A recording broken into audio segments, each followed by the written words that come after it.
tiroides. Ustedes me dicen si es que están entendiendo, si es que hay algo que no entienden, me lo hacen saber.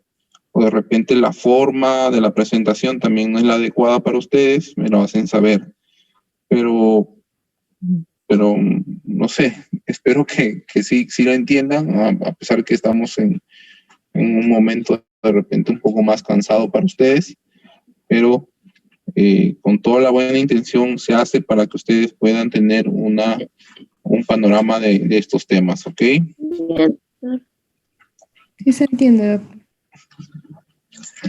Listo. Bueno, el tercer tema que vamos a ver es el estudio de la glándula tiroides. ¿Ok? Encontré por ahí un archivo en el internet que nos da una evaluación general de la glándula y le he complementado con algunas partes. ¿Ya? Listo. La primera parte de la evaluación de la glándula tiroides es reconocer algunos trastornos tiroideos que se denominan difusos. ¿Y por qué difusos? Porque comprometen directamente toda la glándula, ¿no? No solamente una porción, como es en algunas patologías en las cuales se evidencian nódulos, que lo vamos a ver más adelante, sino es un compromiso de la totalidad de la glándula. Dentro de esto se agrupan en trastornos difusos de la tiroides, con etiología autoinmune, de etiología inflamatoria, etiología metastásica y también agrupadas como en el caso del linfoma tiroideo. Dentro de las etiologías autoinmunes, las más representativas, encontramos la tiroiditis de Hashimoto y la enfermedad de Graves, que estoy seguro que ustedes lo han sabido repasar y evaluar en su momento, ¿no? La tiroiditis de Hashimoto se denomina tiroiditis linfocítica o tiroiditis autoinmune crónica, ¿no? Es uno de los trastornos tiroideos más comunes y usualmente se correlaciona directamente con la presentación de un bocio con un hipotiroidismo de fondo, ¿no? Usualmente, como es autoinmune, nosotros a la evaluación vamos a solicitar la presentación de que existen o no existen anticuerpos. ¿Y qué anticuerpos vamos a solicitar? Anticuerpos antitiroglobulinas y anticuerpos tiroideos de peroxidasas, que es el TPO. Normalmente, estos dos anticuerpos van a estar presentes en este tipo de patología de la tiroides, ¿no? La tiroiditis de Hashimoto. En el ultrasonido, ¿qué es lo que nosotros vamos a encontrar? Como les decía, va a haber un aumento de su volumen de la glándula, ¿no? El contenido del parénquima va a ser totalmente heterogéneo, ¿no? Usualmente en la parte inicial de la enfermedad. Vamos a encontrar micronódulos pequeños de 1 a 6 milímetros. Van a dar la configuración de algunas imágenes nodulares o pseudonodulares, como se denominan, de alta ecogenicidad, ¿no? Con un patrón en jirafa, como lo vamos a ver más adelante. En el estudio Doppler, usualmente va a haber una mayor captación del flujo Doppler en todo el parénquima denominado infierno tiroideo, que también lo podemos ver en otra patología. Podemos encontrar ganglios cervicales reactivos a este proceso inflamatorio y podemos considerar de que tienen una cierta cantidad de riesgo para poder llegar a presentar un carcinoma papilar de tiroides, como es en algunos casos. Entonces, presentamos un casito pequeño, por ejemplo, un pacientito, mujer de 35 años, con una tumefacción tiroidea indolora, ¿no? O sea, estamos hablando de que la paciente tiene la sensación de que tiene un bulto a nivel de la tiroides, ¿no? De una mujer de 35 años, es una paciente joven y de sexo femenino, ¿no? Usualmente cuando son problemas de tiroides de este tipo, de origen autoinmune, usualmente el sexo femenino tiene una mayor predisposición a presentarlo, ¿no? La investigación de laboratorio reveló hipotiroidismo, ¿no? Es lo que estábamos hablando en relación a la tiroides de Hashimoto, y encontramos anticuerpos tiroideos, ¿no? Como los anticuerpos que hemos mencionado. Entonces, nosotros evaluamos en las imágenes ecográficas que definitivamente existen dos cosas: incremento del volumen de la glándula tiroidea y que su parénquima es totalmente heterogéneo, ¿no? Con unas imágenes predominantemente hipoecóicas, con unas imágenes lineales discretamente ecogénicas en relación a su tejido fibrótico. Da la apariencia, esas dos, se puede decir, mixtura de imágenes, da la apariencia de tener micronódulos y que al Doppler usualmente hay una captación regular del Doppler, tanto del Doppler Color como del Doppler Power en todo el parénquima tiroideo. Entonces, acá la discusión del caso, ¿qué refiere? Los hallazgos descritos anteriormente son impresionantes con respecto a tiroiditis linfocítica crónica, que es la de Hashimoto. Es una tiroiditis linfocítica autoinmune crónica. Los pacientes pueden demostrar un hipertiroidismo transitorio leve, o sea, pueden iniciar con hipertiroidismo y terminan con un hipotiroidismo, ¿no? O sea, se le hace su dosaje de hormonas y normalmente vamos a definir como una presentación de hipotiroidismo.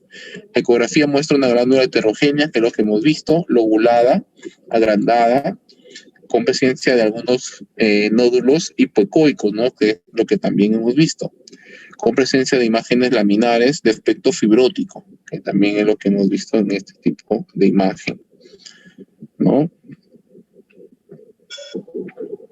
Otro paciente, ¿no?, que también presenta tiroiditis Hashimoto es un paciente de 42 años con presencia y disminución notable de la actividad motoras, o sea, tiene una dificultad para su funcionalidad motora, y la investigación del laboratorio reveló hipotiroidismo, ¿no? Aparentemente no se le sacó el dosaje de anticuerpos, pero al realizar la ecografía normalmente encontramos las tres cosas que hemos mencionado previamente, ¿no?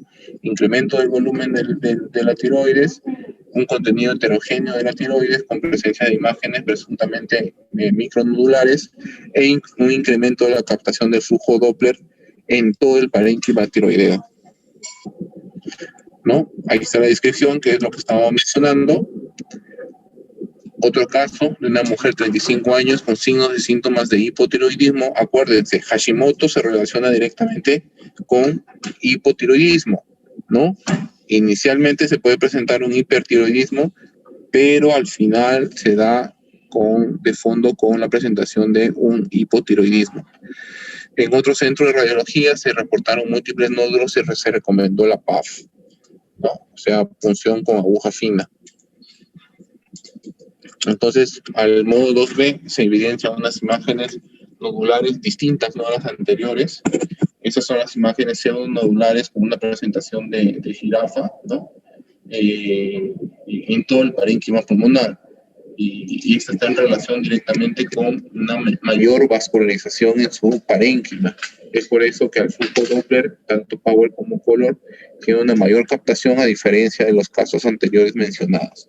Pero sí engloba todas las características que se mencionan con respecto a tiroiditis de Hashimoto, ¿no? Un patrón en jirafa, ¿no? Una imagen pseudonodular. Acuérdense, ¿no? Es un patrón, se puede decir que tiene una relación directa con pacientes con tiroiditis de Hashimoto. Puede venir en su examen, chicos.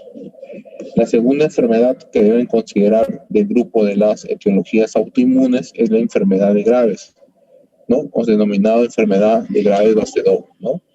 Es una enfermedad también tiroidea autoinmune, ¿no? Y es la causa más común de tirotoxicosis. O sea, cuando ustedes vean una tormenta tiroidea de una forma muy llamativa, ustedes tienen que llevar a pensar de que puede ser una enfermedad de Graves, si es que no tiene las características mencionadas de la tiroiditis de Hashimoto.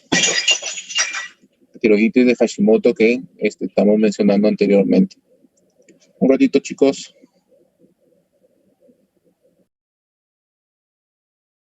Una fuerte predilección, sobre todo a las mujeres, ¿no? De 5 a 1, es la referencia.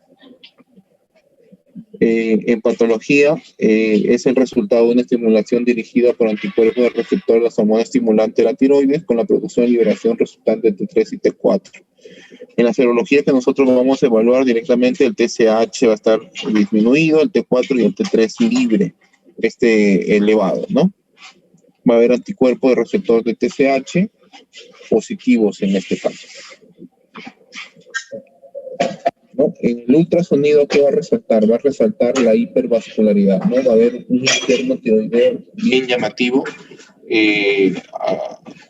un tanto similar a la Hashimoto, pero en este caso de mayor captación, ¿no? Normalmente la glándula tiroidea va a estar aumentada de tamaño y puede ser normalmente de alta ecogenicidad. Acuérdense que en la tiroides de Hashimoto las imágenes en su interior parenquimal son de una aparentes micronódulos o pseudonódulos, ¿no? Y la ecoestructura tiroidea normalmente es heterogénea.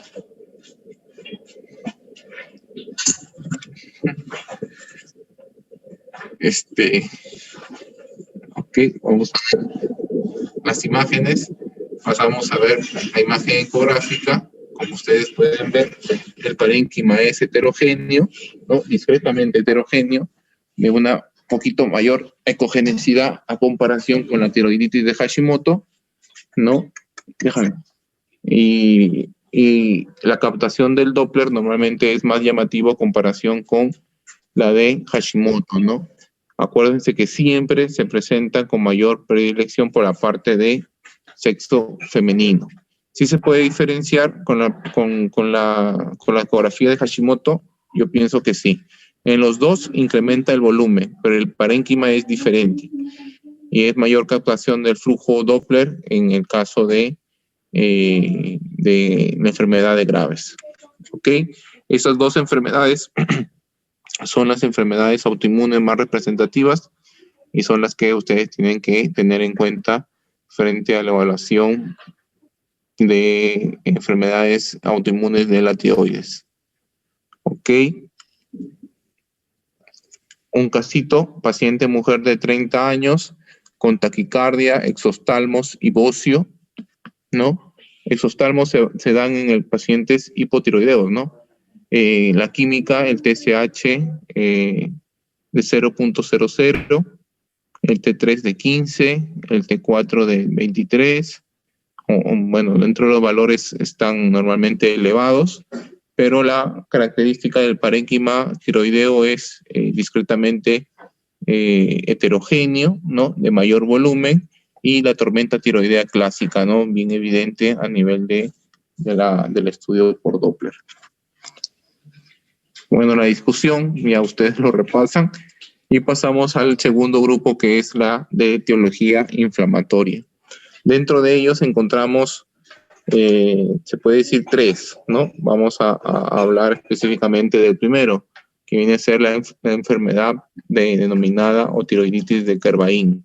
Esta tiroiditis es una tiroiditis granulomatosa subaguda, ¿no? Autolimitada, usualmente en relación por una infección viral, que pueden ser por papera, sarampión, por un virus, Coxsackie, adenovirus o virus de la influenza, ¿no? Dentro de la presentación clínica, el paciente va a venir principalmente por dolor.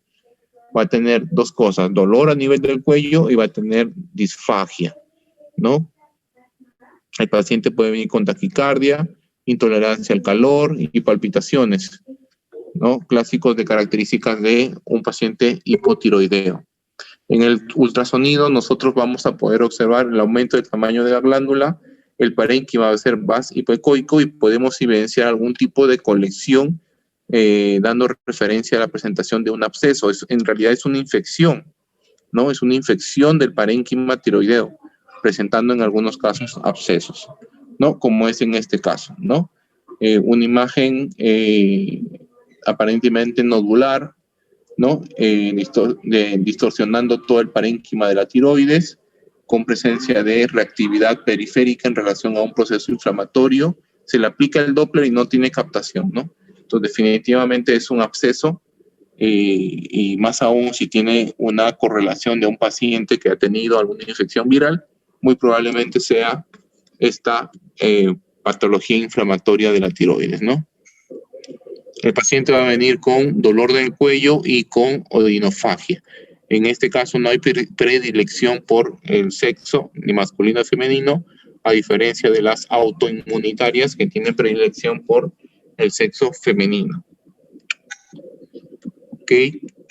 Otras enfermedades de trastorno tiroideo difuso es la enfermedad metastásica, ¿no? En la mayoría de los casos, usualmente no son llamativas,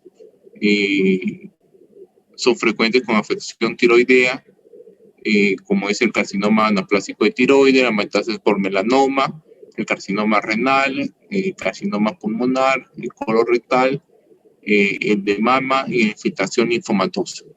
En la ecografía, que es lo que vamos a observar, que el tamaño normalmente de la glándula va a ser discretamente incrementada, y en algunos casos inclusive hasta un tamaño normal, ¿no? Pero se va a evidenciar en su interior imágenes hipogénicas, ¿no? Parcialmente bien definidas, y no se van a encontrar calcificaciones en su interior, como lo podemos ver en este caso, ¿no? Imágenes de baja ecogenicidad, distribuidas de forma heterogénea a nivel del parénquima tiroideo. Aquí se ve con más claridad, con imagen múltiples imágenes a nivel de los parénquimas, normalmente bien definidos, da la impresión de ser una imagen de contenido quístico con su contenido discretamente denso, pero no, son múltiples, y más aún que si el paciente tiene una referencia de un CA importante, ¿no? Podemos sospechar de que sea una metástasis. También tienen en algunos casos presencia de flujo Doppler en su interior. Listo, chicos. Ahora vamos a hablar de la presentación de las imágenes nodulares a nivel de la tiroides, ¿no? Así como el BI-RAS o el BI-RAS de la mama, existe también una clasificación para el estudio de las imágenes nodulares denominado TIRAS o TIRAS, ¿no? En el cual se evalúa el tipo de imagen nodular y en razón de eso se clasifica para ver qué tan grado de malignidad tiene, ¿no? Normalmente los nódulos son aquellas imágenes que no corresponden al tejido habitual parenquimal de la glándula tiroides, y la ecografía es el estudio idóneo, ideal, para poder saber si esta imagen nodular tiene algún grado de malignidad. ¿Ok? En referencia es que la mayoría de los nódulos tiroideos suelen ser benignos, ¿no? Los hallazgos en algunos casos son de manera incidental, usualmente no producen ningún tipo de síntomas y son poco palpables de acuerdo a su presentación, ¿no? Normalmente, como son pequeños, no se pueden palpar. Dentro de citología de la enfermedad nodular tiroidea encontramos de orígenes benignos, como son los nódulos hiperplásicos, nódulos producidos por la tiroiditis de Hashimoto, que hemos visto hace un momento, los quistes, denominados quistes coloideos o simples, como en el caso hemorrágicos, los adenomas foliculares, los adenomas de la célula de Hurtle, los quistes de tirogloso, y dentro de los procesos malignos encontramos a todos los carcinomas, principalmente al papilar y al folicular, ¿no? También encontramos al carcinoma medular, al linfoma primario y a las metástasis. Dentro de los carcinomas, cuando ustedes vean una imagen y definan de que es un carcinoma de la tiroides, tienen que considerar dos opciones principalmente por su frecuencia: el carcinoma papilar y el carcinoma folicular, ¿no? Esos son los dos tipos de carcinomas tiroideos que nosotros debemos tener en cuenta.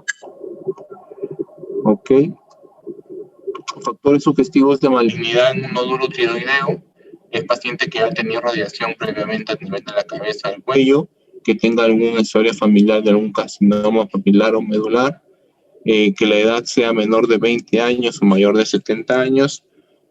Hay una predilección en este caso por las imágenes nodulares malignas por el sexo masculino, la presentación de adenopatías cervicales, la presentación de nódulos duros adheridos a planos profundos, el crecimiento rápido del nódulo, los síntomas compresivos, si es que el nódulo tiene un buen tamaño, tiene un compromiso hacia la parte interna, como es la disfagia, la disnea, la parálisis de los cuerdas bucales, presencia de disfonía, o nódulo único mayor de 4 centímetros.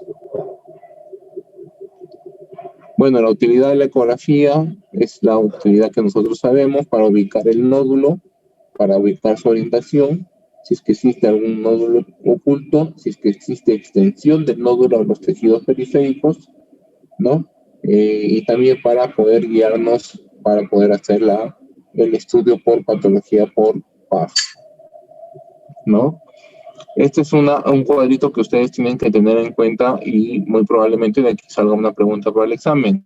Características ecográficas asociadas a malignidad en el nódulo. Quiere decir, de todas estas características, tienen un porcentaje de sensibilidad y especificidad para poder definir, de acuerdo a estas características, cuando encontramos una de ellas, qué tanta malignidad puede pensar de que ese nódulo tiene, ¿no? En porcentaje, ¿no? Según lo que podemos observar, la primera y la tercera, que es hipoecogenicidad. La primera tiene alta especificidad de 85 hasta 95% en relación a la malignidad. La tercera, que son márgenes irregulares o ausencia del halo, que vamos a ver que es un halo, normalmente la especificidad llega hasta el 85%, ¿no? Y las microcalcificaciones también hasta el 94%. Se puede decir que las tres primeras, hipoecogenicidad, márgenes irregulares o ausencia de halo, con microcalcificaciones, son las tres características que ustedes tienen que saber, que son las más representativas para poder definir que ese nódulo puede tener gran sospecha de malignidad. También se encuentra si es que el nódulo es sólido o no es sólido, la vascularidad también dentro del nódulo y el diámetro anteroposterior mayor que el transverso.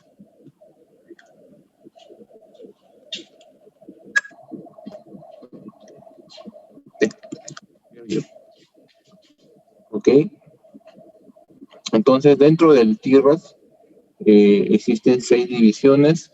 El TIRAS de grado 1 es el TIRAS donde la glándula tiroides es normal, totalmente normal, no hay ningún tipo de lesión, ni benigna ni maligna. ¿Ok? El TIRAS en este caso es normal, el TIRAS 1. El TIRAS 2 da en referencia de que existe una lesión, pero que es totalmente benigna, como es en el caso de los quistes.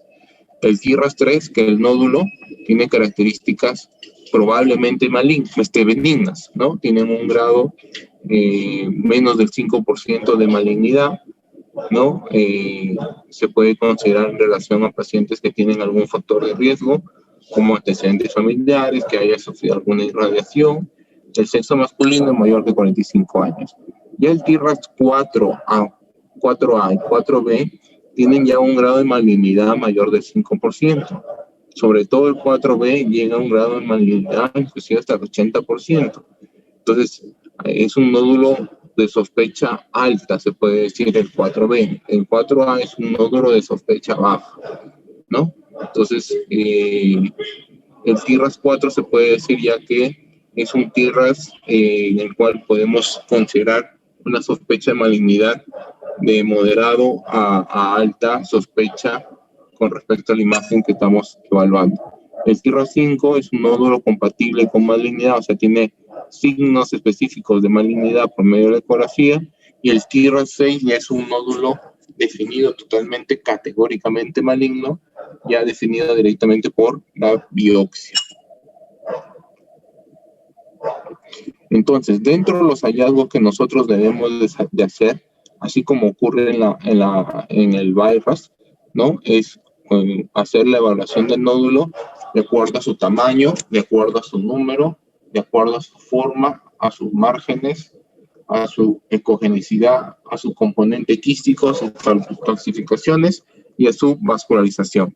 Esas son las características del nódulo tiroideo que nosotros tenemos que evaluar, ¿no?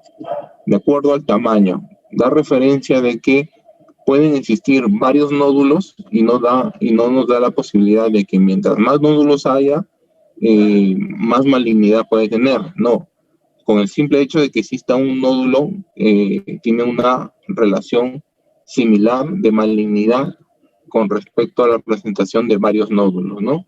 El número en este caso no da tanta representación para considerar ser maligno. El tamaño también no es tan útil para poder considerar su grado de malignidad. En este caso el tamaño no importa. Pueden ser pequeños con características malignas o pueden ser grandes con características benignas, ¿no? Como es en el caso de este pacientito, en el cual tiene un cáncer papilar menor de 1 centímetro, donde la tumoración es netamente pequeña, en el cual tiene un gran grado de malignidad para poder definir que este VIRAS es alto, ¿no? Probablemente 4 o 5. La forma y los márgenes. La forma es lo que ya hemos descrito anteriormente en el VIRAS, ¿no? Más alto que ancho, ¿no? Nos da la posibilidad de hasta un 93% de malignidad en relación a su especificidad, ¿no? Normalmente la lesión, para poder considerarlo benigno, normalmente tiene que tener más ancho que alto, ¿no? Más longitud que altura, por así decirlo. Y la otra es con respecto a sus márgenes, que los márgenes tengan un halo, que quiere decir una línea hipoecoica que tenga todo el borde de la imagen nodular, y más aún si es que es homogénea, completa esa línea, que se denomina halo, tiene una alta probabilidad de ser benigna, ¿no? Los bordes, también los bordes, como en el VIRAS, sirve para poder definir la caracterización maligna, ¿no? Cuando son bordes espiculados o totalmente irregulares, ¿no? Llevan hasta un 50% o más de poder ser considerado maligna, como es en el caso de estas dos imágenes en la porción inferior, donde da referencia de que es un nódulo con bordes espiculados y un nódulo con bordes irregulares totalmente. La ecogenicidad también es importante. En la tabla que nosotros veíamos es el cuarto en alta especificidad, en el cual mientras más hipoecoico es, mientras más oscuro es más probablemente maligno. Mientras más ecogénico o isocogénico es más probablemente benigno, ¿no? Por ejemplo, esta lesión tiene una gran hipoecogenicidad de bordes parcialmente definidos. Hay un borde que no se nota tan claramente, ¿no? Esto da sospecha de un grado de malignidad moderada, por así decirlo, ¿no? Dentro de los componentes quísticos encontramos nódulos completamente quísticos, y usualmente esos son denominados de característica benigna.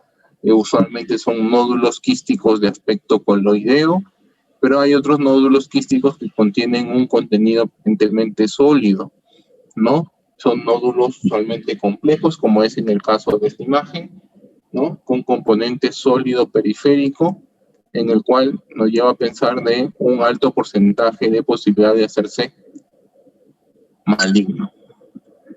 Otro componente es quístico con tabicaciones, también tiene una alta posibilidad de hacerse maligno. Una adenopatía metastásica más frecuente.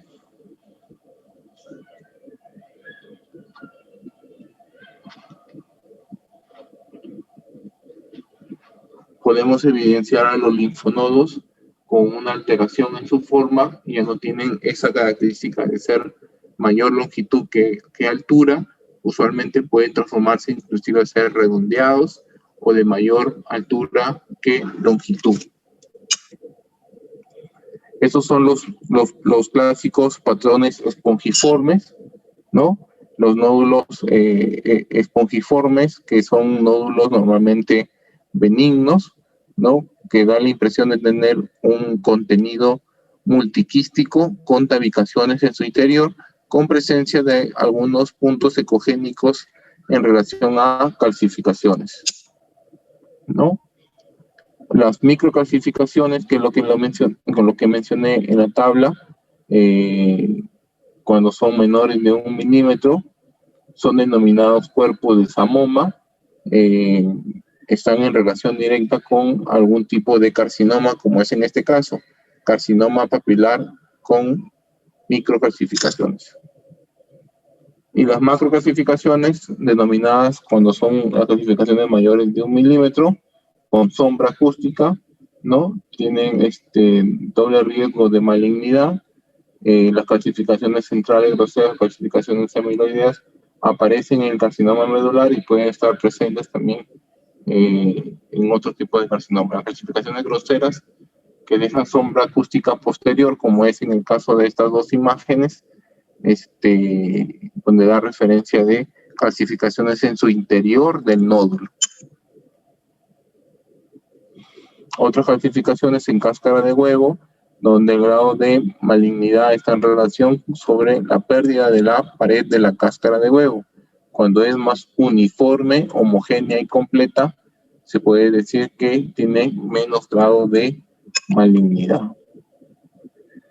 Las condensaciones de coloide denso y espeso producen focos ecogénicos pontiformes que no hay que confundir con las microcalcificaciones, tienen artefacto posterior de reverberación. La vascularidad también es un patrón importante, ¿no? De lesiones malignas, normalmente cuando existe hipervascularización marcada en la parte central. Aparece hasta en un 69-74% de los carcinomas papilares, ¿no? La vascularización perinodular normalmente es en nódulos benignos y aparece en un 20% de los nódulos malignos, como es en este caso una imagen nodular de alta ecogenicidad de bordes parcialmente definidos con flujo Doppler predominantemente periférico, ¿no? Flujo Doppler predominantemente periférico. Dentro de las adenopatías existen metástasis ganglionares en 19.4% en los tumores de tiroides al diagnóstico, ¿no? Adenopatías laterocervicales normales como la que podemos ver en la imagen. La característica de malignidad, este sí es algo que ustedes tienen que saber con respecto a los ganglios que van a ser evaluados y considerados si es que tienen o no tienen aparentemente invasión. La forma redondeada es normalmente una característica maligna. Normalmente los ganglios tienen que ser ovalados o de gran tamaño. La ausencia de hilo graso central ecogénico, la ecogenicidad heterogénea, los cambios quísticos como el carcinoma papilar, las calcificaciones como el carcinoma papilar y medular. Las adenopatías aumentan de tamaño con contornos regulares y pérdida de la estructura normal en relación a un proceso neoplásico, también puede ser de fondo. Algunas adenopatías pueden tener en su interior algunas presentaciones de tipo quísticas o con microcalcificaciones, como es en este caso. Ok. La punción de los nódulos en el manejo del diagnóstico, bueno, al final, la punción con aguja fina es la que le va a dar el diagnóstico a la imagen nodular en el cual se van a estar evaluando.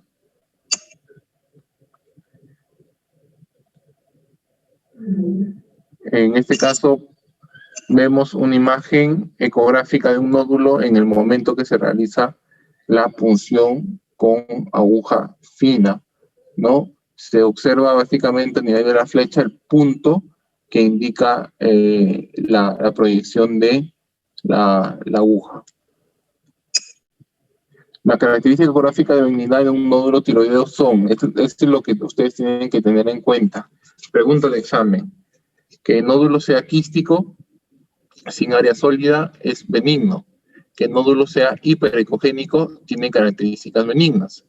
Que tenga una configuración ovoidea, o sea, más ancho que alto, tiene unas características benignas. Que tenga su halo completo y sea delgado. También tiene sus características benignas. Ausencia de vascularización en el Doppler o sobre todo ecografía Doppler periférico a la lesión.